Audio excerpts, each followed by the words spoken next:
Everyone.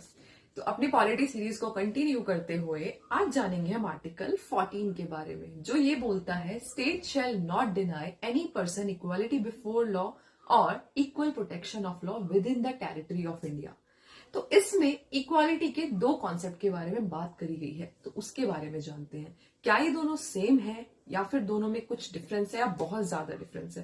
पहले जानते हैं इक्वालिटी बिफोर लॉ के बारे में, जो ये कहता है कानून की नजरों में सब इक्वल है। मतलब कि अगर कोई इलीगल एक्टिविटी करता है तो सबको पनिशमेंट सेम मिलेगी, चाहे वो मिनिस्टर हो या फिर वो कोई कॉमन पर्सन।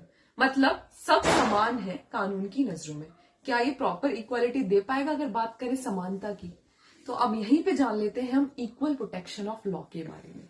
तो इक्वल प्रोटेक्शन ऑफ लॉ बोलता है इक्वल को इक्वल ट्रीट करना चाहिए, लेकिन अनइक्वल को इक्वली ट्रीट नहीं किया जाना चाहिए। मतलब कि किसी की कंडीशन सेम ना हो तो उनको क्या इक्वली ट्रीट करा जाना चाहिए। फॉर एग्जाम्पल, कोई बच्चा 12th में है, कोई बच्चा 7th में है, क्या हम उसको सेम क्वेश्चन पेपर दे सकते हैं?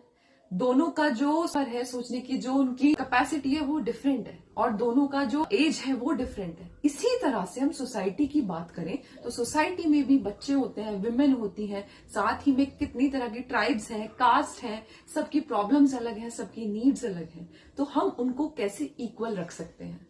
तो कुछ अनइक्वल जो लोग हैं उनके लिए स्पेशल राइट्स हैं, उनको डिफरेंटली ही ट्रीट करा जाना चाहिए। यही सही मायनों में इक्वालिटी होती है। और अब हम बात कर लेते हैं ये कंसेप्ट आए कहां से। अगर बात करो इक्वालिटी बिफोर लॉ की, तो ये एक नेगेटिव अप्रोच है जो कि जिसका ओरिजिन हुआ है ब्रिटिश पार्लियामेंट में। और अगर बात करी जाए इक्वल प्रोटेक्शन ऑफ लॉ की, तो ये एक पॉजिटिव अप्रोच है जो कि यूएसए कॉन्स्टिट्यूशन जिसका ओरिजिन है। तो ये था आर्टिकल 14 के बारे में।